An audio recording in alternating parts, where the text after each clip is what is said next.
एक समय की बात है, एक गांव में कशिश नाम की एक लड़की रहती थी। कशिश अब 24 साल की हो चुकी थी। गांव में एक लड़का है जिससे हम इसकी शादी करा सकते हैं। वो कौन जी? अमन राज, जमींदार का बेटा है। वो सिर्फ सुंदर ही नहीं, उसके पास बुद्धि भी अच्छी है और वो खुद का व्यापार भी चलाता है, कपड़ों के रंगों का। हाँ वही, तब तो मेरी भी यहाँ है। कशिश ने अपनी रजामंदी दी थी। बस फिर क्या था, चट मंगनी और पट ब्याह, दोनों का विवाह हो गया और अमन राज के साथ कशिश उसके घर पर रहने लगी। आज अमन राज अपनी कपड़ों के रंगों की दुकान पर कशिश के साथ बैठा हुआ था। ये है मेरी दुकान, सोचा तो मैं भी दिखा दूं। अच्छा, ये सारे रंग के कपड़े हैं? हाँ, ये रंग है जो लोगों के कपड़ों के साथ उनके जीवन में भी रंग लाते हैं। मैंने ये दुकान इसलिए खोली थी क्योंकि आजकल बड़े बड़े व्यापारी ऐसे कपड़े बेचते हैं जिनके रंग जल्दी उतर जाते हैं और कुछ लोग इतनी जल्दी नए कपड़े नहीं खरीद पाते, और उन लोगों के लिए भी जो अपने मनपसंद के रंगों को अपने कपड़ों पर उतार पाए। तो ये लगाने से उनके कपड़े एकदम नए लगते हैं, और जो रंग उन्हें उन कपड़ों में नहीं मिलते वो इसे इस्तेमाल करके उन्हें उस रंग का बना सकते हैं। हाँ, वैसे तो मैं इस दुनिया में बहुत ज्यादा बदलाव तो नहीं ला सकता, लेकिन किसी को छोटी सी खुशी भी दे सकूं तो मेरा काम सफल लगता है मुझे, और उनकी एक मुस्कान से मेरी आत्मा संतुष्ट हो जाती है। जी, वो मुझे एक बात कहनी थी। कहो, क्या बात है? वो मुझे बस कुछ एहसास हुआ कि मेरी सोचने की धारणा अब तक थोड़ी गलत थी। ऐसा क्यों? अभी जब आपकी बातें सुनी तो पता चला कि सिर्फ पैसा और सुंदरता ही सब कुछ नहीं होता। तुम भी ना, कोई बात नहीं, ये तो इंसान समय के साथ बढ़ते बढ़ते सीखता है। तुम्हें चिंता करने की कोई जरूरत नहीं है। कुछ महीने बीत गए और दोनों का विवाह बहुत ही सुगम चल रहा था। कशिश ने विवाह के बाद नई चीज सीखी कि विवाह सिर्फ सुंदरता से नहीं होता। सुंदरता तो उम्र के साथ घट जाती है। अगर कुछ है जो इंसान को समझना चाहिए तो वो ये है कि कोई भी चीज कभी एक जगह स्थिर नहीं रहती। बदलाव जीवन का हिस्सा है। ऐसा ही एक बदलाव आज कशिश के ऊपर आ पड़ा। घनश्याम कशिश के पास आया। अरे घनश्याम, क्या हुआ? इस तरह भागते हुए क्यों आ रहे हो? भाभी, वो भैया को। क्या हुआ भैया को? बताओ घनश्याम, क्या हुआ उन्हें? आप मेरे साथ चलिए भाभी, बाकी बातें मैं बाद में बताऊंगा। दोनों भागते दुकान के पास आते हैं और देखते हैं कि अमन राज दुकान के बाहर बेहोश पड़ा है। भगवान की दया से अमन राज जला नहीं था। अमन, क्या हुआ अमन?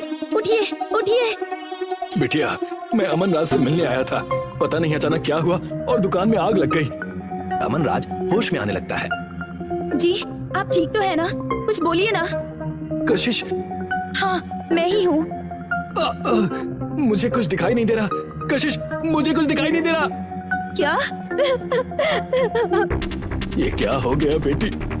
ये नई विपत्ति अमन राज और कशिश के ऊपर आ पड़ी थी।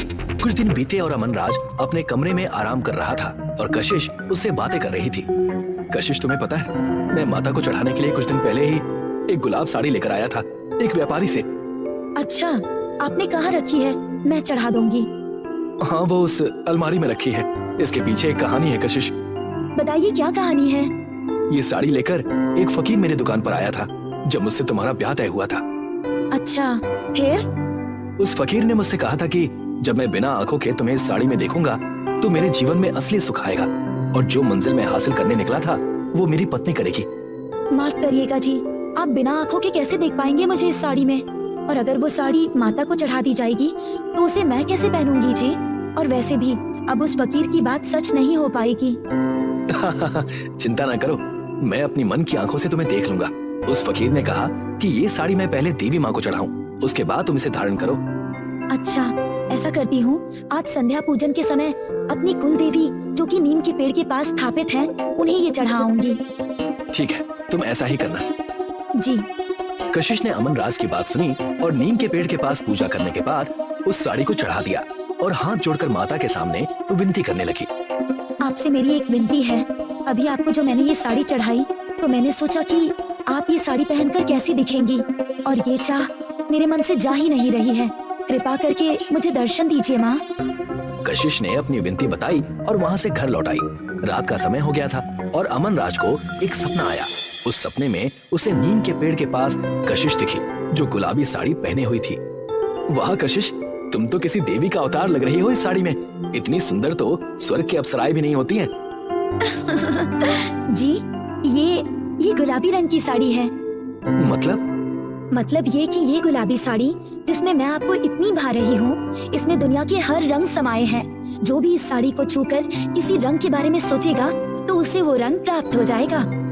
बिल्कुल मेरे सपने की तरह, जहाँ मैं लोगों को उनके मन के रंग उनके कपड़ों में उतारते हुए देखना चाहता हूँ और उनके चेहरे पर उससे आई मुस्कान देखकर खुश होना चाहता हूँ। जी, ये साड़ी प्रसाद है और आपका कर्म फल भी। तभी अमन राज की नींद टूट जाती है और वो देखता है कि सुबह हो चुकी है। वो अपने कमरे से कशिश को आवाज लगाता है, कशिश, कशिश, यहाँ आओ जल्दी। क्या बात है जी, क्या हुआ? कुछ हुआ नहीं, बस बहुत ही शुभ सपना देखा है मैंने। अच्छा, आपने तो डरा ही दिया था। कहिए, क्या देखा आपने? मैंने देखा कि तुम नीम के पेड़ के पास गुलाबी साड़ी पहने खड़ी हो और तुम बहुत ही सुंदर लग रही थी। अद्भुत, दिव्य, जितना कहा जाए उतना कम है। अजी, मैंने कल ही मनोकामना मांगी थी माता से कि वो मुझे बताए कि अगर वो उस साड़ी को धारण करे तो वो कैसी दिखेंगी। तब तो सही जगह दर्शन दिए हैं उन्होंने, उस इंसान के पास जो परख कर बता सके कि साड़ी में माता रानी कितनी सुंदर लगती हैं। सही कहा आपने। और क्या कहा उन्होंने? अमन राज कशिश को पूरी बात बताता है और कशिश इसे सुनकर कहती है, क्या ये तो उस फकीर की बात सच हो गई।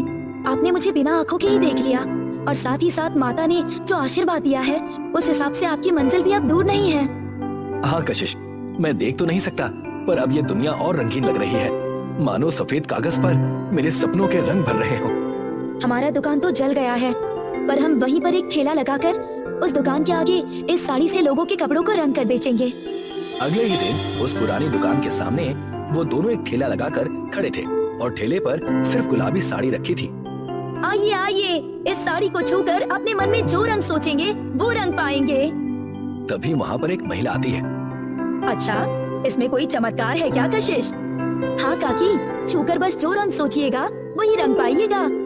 ठीक है, देखते हैं बिटिया। वो महिला उस गुलाबी साड़ी को छूती है और थैले में चटक लाल रंग आ जाता है। महिला चौंक जाती है। हे भगवान, ये तो सच में चमत्कार हो गया। मैं इस रंग को बरसों से चाहती थी पर इससे कम लाल मिलता था या इससे ज्यादा, पर बिल्कुल ऐसा रंग तो मिलता ही नहीं था। ये तो वैसा ही रंग मिल गया जैसा मैंने सोचा था। काकी, आप इस गांव में हर किसी से कहिएगा कि वो यहाँ आए और उनके मनपसंद रंग ले जाए। मैं किसी से कोई पैसे नहीं मांगने वाला, बस लोग खुश हो जाएं। बेटा, जब से हमने सुना था कि अब तुम्हारी आंखें नहीं रही, हम सब गांव वाले बहुत दुखी थे क्योंकि तुम हम सबके जीवन में एक अनोखे तरीके का रंग भरना चाहते थे। अब मैं बहुत खुश हूँ, अभी जाकर पूरे गांव वालों को बताती हूँ। देखते ही देखते उनके दुकान के आगे भीड़ जमा हो गई। उस गुलाबी साड़ी के कमाल से लोग बहुत ही ज्यादा खुश थे। आपका सपना पूरा हो रहा है। काश आप इन लोगों के चेहरे की खुशी देख पाते। मैं देख रहा हूँ कशिश, हंसते चेहरे जो मैं इन आंखों के होने पर भी ना देख पाया, अब वो और बेहतर तरीके से दिख रहे हैं और इन सब से एक चेहरा बड़ा करीब और प्यारा जान पड़ता है। वो किसका? तुम्हारा।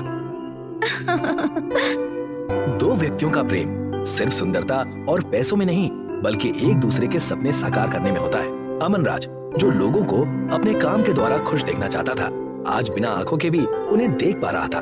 बिल्कुल इसी तरह हमें भी अपनी आंखों से उस काले चश्मे को हटाना चाहिए जो हमें आपस में बैर कर दुनिया देखने में अड़चने पैदा करता है।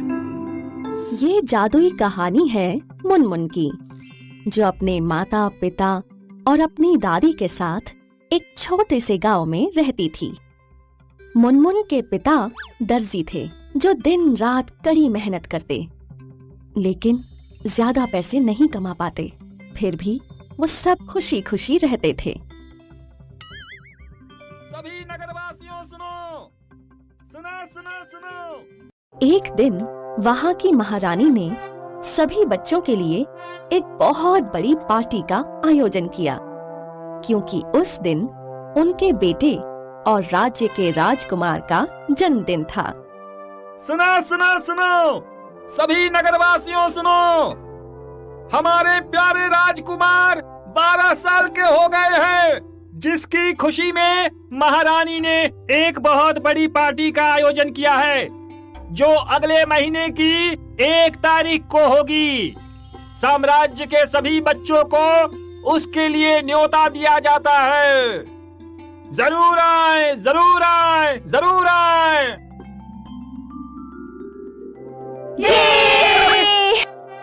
महल के अंदर पार्टी, इससे बढ़िया और क्या हो सकता है। ये पार्टी हमारी जिंदगी की सबसे खास पार्टी होगी। तुम क्या पहनोगी? मेरे पापा ने मुझे एक सुनहरा गाउन खरीदवाया है, मैं तो वही पहनूंगी। और मैं अपना सुंदर सा लाल गाउन पहनूंगी। तुम क्या पहनोगी मुनमुन? ओह, तुम इससे ये क्यों पूछ रही हो? तुम्हें पता नहीं, ये लोग बहुत गरीब हैं। इसके पास तो गाउन भी नहीं है। अरे हाँ, इसके तो रोज के पहनने वाले कपड़े भी फटे हुए हैं। क्या हुआ मुनमुन, तुम इतनी उदास क्यों हो? हाँ, तुम इतनी उदास क्यों हो मुनमुन? इस पार्टी में बहुत मजा आएगा। तुम्हारा मन नहीं है क्या? नहीं नहीं, तुम्हें जरूर जाना चाहिए। तुम महारानी के न्योते को मना नहीं कर सकती। लेकिन कैसे पापा? मेरे सभी दोस्त अच्छे अच्छे कपड़े पहनकर तैयार होंगे, लेकिन मैं क्या पहनूंगी? हाँ, ये तो मैंने सोचा ही नहीं। और इसमें तो वैसे भी पैसे बहुत लगते हैं। खैर, उस दिन पूरी रात मुनमुन बहुत उदास रही। उसके परिवार वाले भी उसे खुश नहीं कर पाए। लेकिन जैसे ही सुबह हुई, वो सुबह सुबह बाहर गांव में खेलने निकल गई, जैसा कि वो हर रोज करती थी। मुनमुन में एक बहुत खास बात थी। उसे पेड़, पक्षी, पौधे और जानवर बहुत पसंद थे। वो इन सब से इतना प्यार करती थी कि वो एक दिन भी उनके बगैर नहीं रह सकती थी। वो रोज सुबह खेलने निकल जाती और पूरे दिन पेड़, पक्षी और जानवरों से बात करती थी। ओह मेरे दोस्तों, तुम मुझे बहुत बहुत खुशी देते हो। मुझे लगता है मुझे ओक ट्री की ठंडी छांव में जाकर बैठना चाहिए। कितना आराम है यहाँ। लेकिन नहीं, महारानी की पार्टी जल्द ही आने वाली है। मुझे क्या पहनना चाहिए?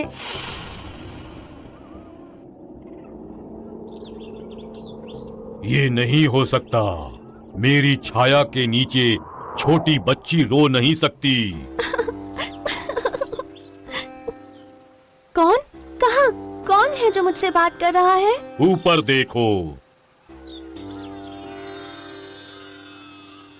पेड़, क्या ये तुम हो? तुम बात कैसे कर सकते हो? ऐसे ही होता है जब आप इतने सालों तक अकेले घनघोर जंगल में अपनी जिंदगी गुजारते हो तो आप जादुई बन जाते हो। अब तुम बताओ, तुम मेरी छाया में बैठकर रो क्यों रही हो? ओह, कोई बात नहीं, मैं तुम्हें परेशान नहीं करना चाहती। चलो भी बच्चे, बताओ मुझे, मेरे पास पूरे दिन अकेले इस जंगल में बैठने के अलावा और काम ही क्या है? शुरू हो जाओ। एक बढ़िया कहानी सुनाओगी तो मजा आ जाएगा। फिर शायद, क्या पता, मैं अपनी जादुई शक्तियों से तुम्हारी कुछ मदद कर सकूं। ओह पेड़, मैं तुम्हें क्या बताऊं? गांव के सभी बच्चे महल में होने वाली राजकुमार के जन्मदिन की पार्टी में जा रहे हैं और वो सभी बढ़िया बढ़िया कपड़े पहनेंगे, लेकिन मेरे पास तो एक भी ढंग का कपड़ा नहीं है। तो क्या तुम मुझे एक अच्छा गाउन दे सकते हो? शायद तुम्हारी जादुई शक्तियाँ काम आ जाए। सच में बच्चे, तुम्हें क्या लगता है कि तुम सिंड्रेला हो और मैं कोई पंपकिन फेरी? नहीं, मैं इस तरह का जादू नहीं कर सकता। ओह, कोई बात नहीं। खैर, अब मुझे घर चलना चाहिए। रुको बच्चे, मैं ऐसा जादू तो नहीं कर सकता जो फेरी गॉड मदर कर सकती है, लेकिन मैं तुम्हें कुछ बता सकता। ये पूरा जंगल ही अपने आप में जादुई है। क्या तुम्हें महसूस नहीं हो रहा? तुम हर रोज आती हो। यहाँ की हर चीज, ये पेड़ पौधे और ये पक्षी और जानवर, इन सब में अपने किस्म का जादू है। और अगर तुम अच्छे से मदद मांगोगी तो ये सब मिलकर तुम्हारी मदद जरूर करेंगे। क्या ऐसा हो सकता है? बिल्कुल। सब बच्चों के पास बढ़िया बढ़िया कपड़े हो सकते हैं, लेकिन तुम्हारे पास एक खूबसूरत दिल है और एक यही चीज है जो सबसे ज्यादा जरूरी है। अब जाओ यहाँ से मेरे सोने का वक्त हो गया है। ओक ट्री की बातों ने मुनमुन का मन बहुत खुश कर दिया था, जिससे उसकी उदासी दूर हो गई थी और वो बहुत खुश थी। वो पेड़, पक्षी और जानवरों से बहुत प्यार करती थी और जब उसने अपनी परेशानी के बारे में उन्हें बताया, प्यारी मुनमुन, तुम हमेशा से मुझे बहुत प्यार देती आई हो। मेरे गुलाब की सफेद पंखुड़ियाँ अपने गाउन के लिए तोड़ लो। तुमने मुझे शिकारियों से कितनी ही बार बचाया है। तुम मेरी पूंछ के पंख ले जाओ और उससे अपना गाउन बना लेना। तुम मेरे फर ले जाओ प्यारी मुनमुन, इससे तुम अपने गाउन के लिए एक अच्छी बेल्ट बना सकती हो। और हम तुम्हारे बाल बनाएंगे। हम तुम्हारे सुंदर बालों को और सुंदर कर देंगे। शुक्रिया, इन कीमती उपहारों के लिए बहुत बहुत शुक्रिया। लेकिन इन सब का मैं गाउन कैसे सिलूंगी? ये सब अपने पापा के पास लेकर जाओ। चिंता मत करो, ओक ट्री का जादू तुम्हारे साथ है।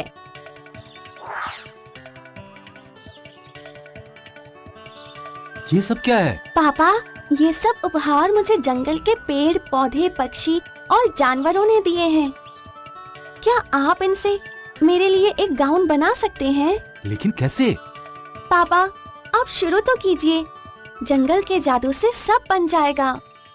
मुझे तो समझ ही नहीं आ रहा, लेकिन अगर तुम कह रही हो तो मैं कोशिश करता हूँ।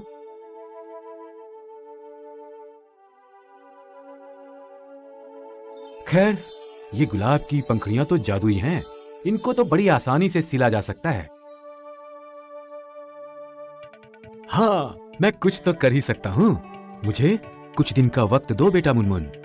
मुझे लगता है मैं इससे कुछ न कुछ कमाल का जरूर बना पाऊंगा। और इस तरह मुनमुन के पापा ने अगले 3 दिन तक कड़ी मेहनत की। जब भी उन्हें किसी चीज की कमी होती तो मुनमुन जंगल में भाग कर जाती और अपने दोस्तों से मांग कर ले आती। अगले 3 दिनों में गाउन बनकर तैयार था।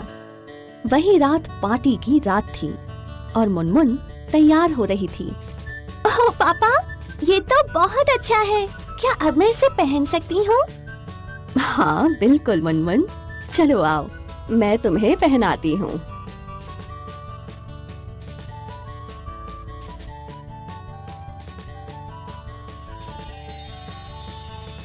वाह, आज तक मैंने इतनी सुंदर लड़की कभी नहीं देखी। थैंक यू पापा, थैंक यू। और ये रहा तुम्हारा ताज। मेरी नन्ही राजकुमारी राजकुमार के जन्मदिन में जाने के लिए तैयार है। जैसे ही मुनमुन घर से बाहर निकली, उसने गहरी ठंडी सांस ली और उसी वक्त आसमान से उस सितारे ने मुनमुन को देखा। कितनी खूबसूरत लड़की है। ये गाउन तो उस पर कितना सुंदर लग रहा है। आज तक मैंने इतना सुंदर गाउन कभी नहीं देखा। ये कितना सफेद और चमकदार है। लेकिन मैं इसे और भी खूबसूरत बना सकता हूँ। कैसे? स्टारडस्ट मेरे दोस्तों, चलो हम उस लड़की के गाउन पर थोड़ा स्टारडस्ट छिड़कते हैं। आओ हम इसे और चमकदार बना दें। हाँ, चलो चलते हैं। और फिर